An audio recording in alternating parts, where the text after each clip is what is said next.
बच्चों ये जो इन्वर्स ट्रिग्नोमेट्रिक फंक्शन जो चैप्टर है वो सीयूईटी के सिलेबस का सबसे इजीएस्ट चैप्टर है, लेकिन इसका जो वेटेज है वो कम नहीं है।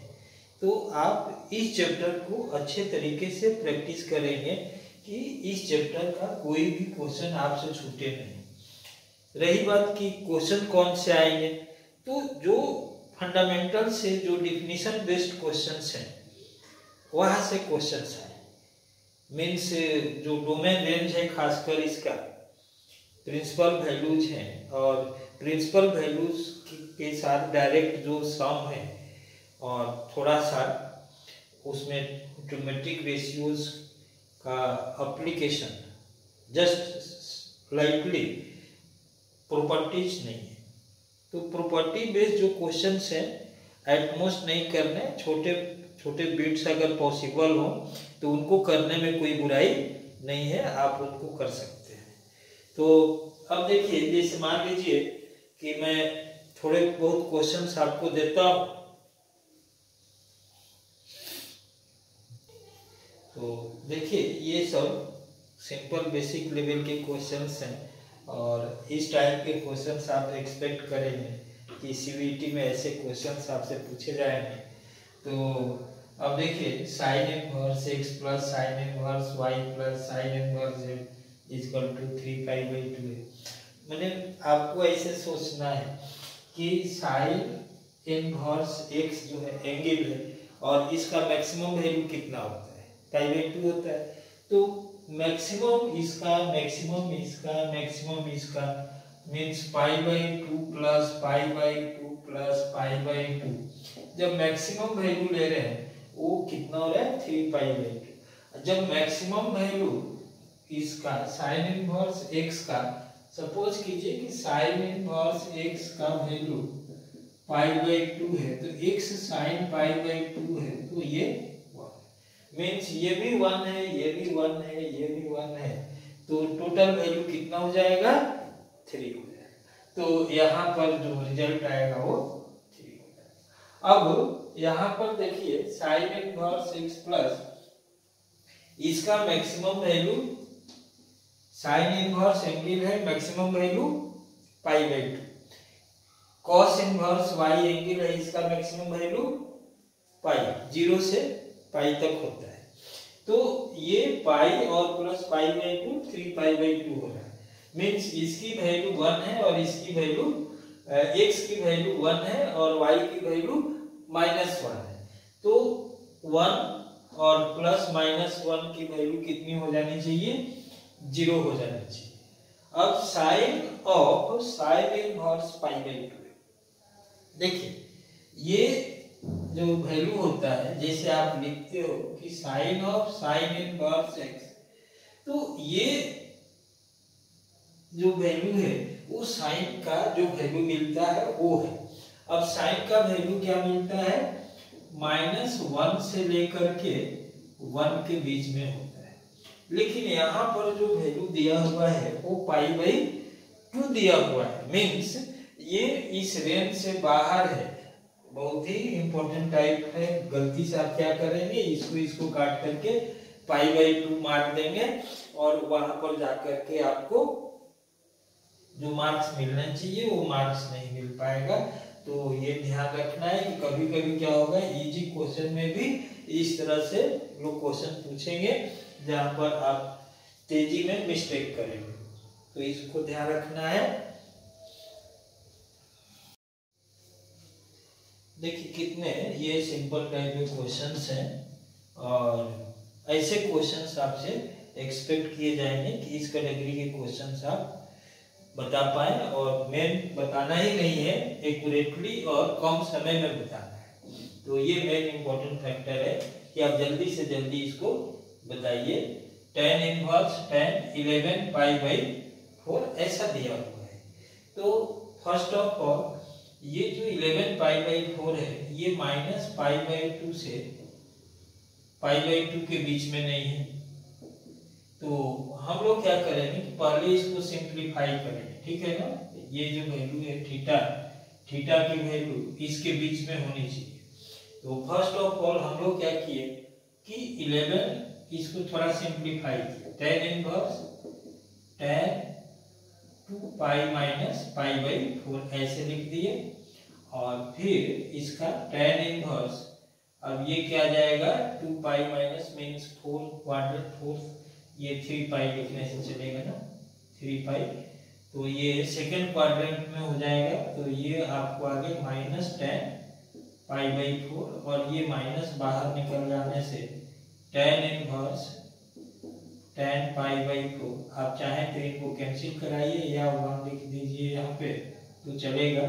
तो ये क्या हो गया, ये कैंसिल होने से माइनस पाई बाई 4, यहाँ से आपको ये आ जाएगा। अब देखिए साइन इनवर्स एक्स स्क्वायर, तो रूट जो है निगेटिव में नहीं होता है, तो x की वैल्यू हमको देखनी है, और एक्स स्क्वायर माइनस 1 क्या होना चाहिए, नॉन निगेटिव होनी चाहिए, तो नॉन निगेटिव होनी चाहिए, लेकिन ये भी ध्यान रखना है कि x square minus 1 less equal to 1, इससे ज्यादा होने से साइन इनवर्स डिफाइन नहीं होगा, तो x square less equal to 2 हो जाएगा।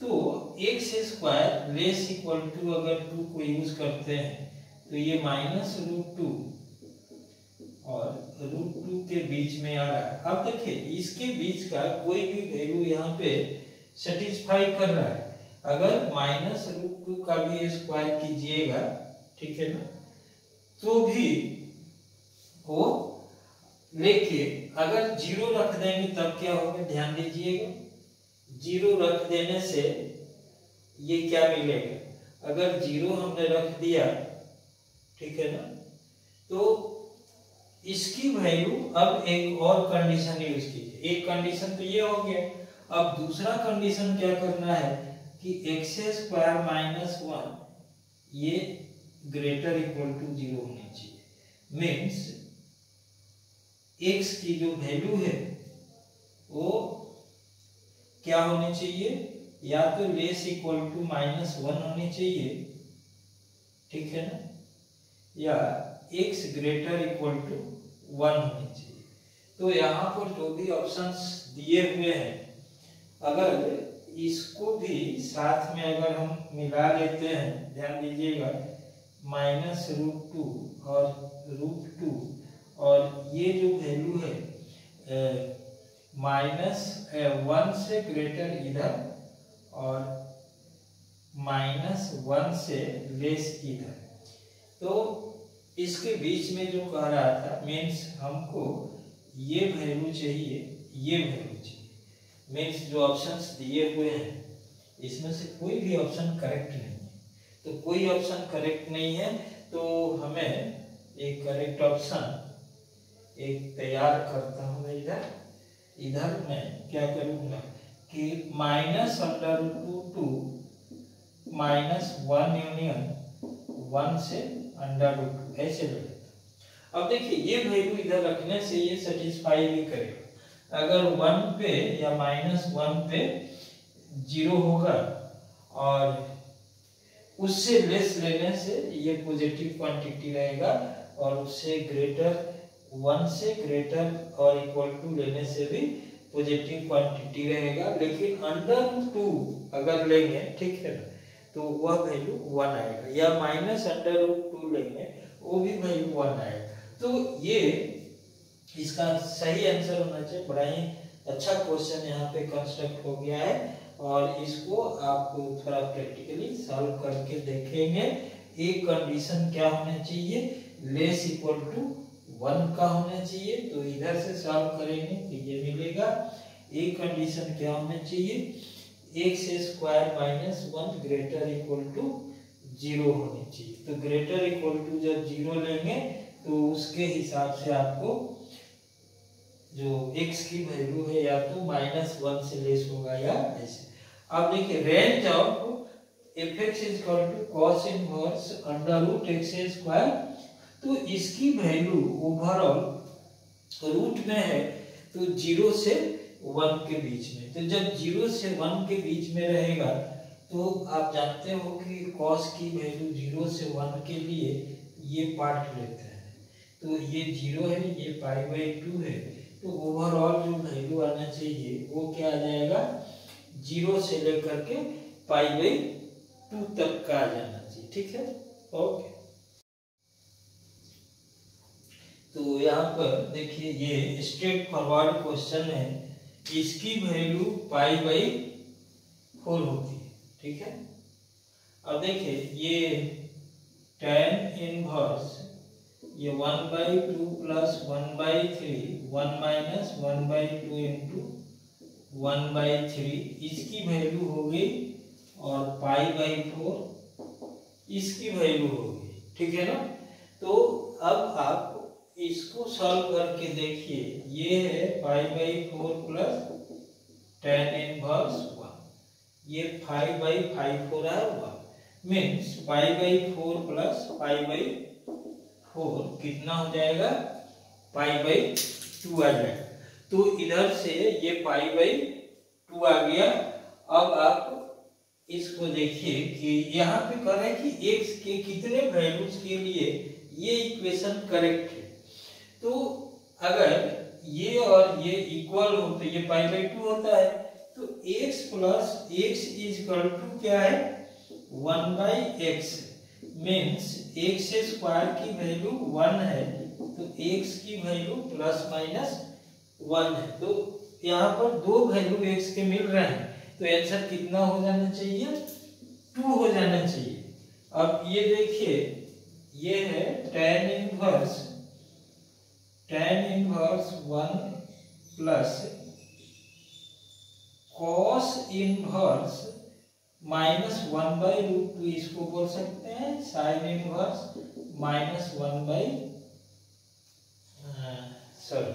ये 1/√2 और ये 1/√2, तो ये sec इनवर्स माइनस 1/√2 है, sec इनवर्स माइनस √2 है, sin इनवर्स, तो sec को हमने यहाँ पर क्या किया है, cos में चेंज कर दिया है। तो जब cos में आप चेंज किए तो ये वैल्यू हो गई π/2, ये और ये π/4, तो π/4 प्लस π/2 कितना हो जाना चाहिए, 3π/4 हो जाना चाहिए। तो यहाँ पर स्ट्रेट फॉरवर्ड क्वेश्चन है, आप सीधे ही, तो आप क्या ऑब्जर्व करेंगे कि जो एनसीईआरटी का जो शुरुआत का कंसेप्ट है, आपको उसी के आसपास में प्रैक्टिस करनी है, डोमेन, रेंज, प्रिंसिपल वैल्यू, और थोड़े से जो प्रिंसिपल वैल्यूज का एडिशन, सब्ट्रैक्शन, इस टाइप का जो पार्ट है उसको करना है, और उसको प्रैक्टिस करके रखिए। थोड़े अगर ग्राफ प्रैक्टिस कर सकते हो तो थोड़े ग्राफ भी प्रैक्टिस कर लेना। तो ये है आपको सीयूईटी का ट्रिग्नोमेट्रिक, इनवर्स ट्रिग्नोमेट्रिक फंक्शन का पैटर्न, प्लस जो इम्पोर्टेंट क्वेश्चंस के पैटर्न है, इम्पोर्टेंट क्वेश्चंस है वो है, आप इनको प्रैक्टिस कर लेंगे। नेक्स्ट क्लास में हम लोग, नेक्स्ट वीडियो में आपको वेक्टर को लेकर के डिस्कस करेंगे। वेक्टर 3D जो एक कंप्लीट जो फाइल है आपका, पूरा चैप्टर वाइज, सिलेबस वाइज, वो सारा आपको एक ही जगह पर मिल जाएगा, और वेरी शॉर्ट ड्यूरेशन में ये सारी चीजें आप अच्छे तरीके से प्रैक्टिस कर लेंगे। अगर आपको लगता है कि भाई एक ही जगह पर सारे चीज आपको पूरे टॉपिक मिल जाएंगे, मुझे लगता है कि आपका टाइम सेविंग होगा, इधर उधर कहीं भी जाने की जरूरत नहीं पड़ेगा, और जब आप एग्जाम देकर आएंगे आप बिल्कुल श्योर हो जाएंगे कि हाँ, हमने जो प्रैक्टिस किया, जो पैटर्न पे प्रैक्टिस किया, एटमोस्ट उसी पैटर्न पे वो सारे क्वेश्चन आ रहे हैं या गिरेंगे।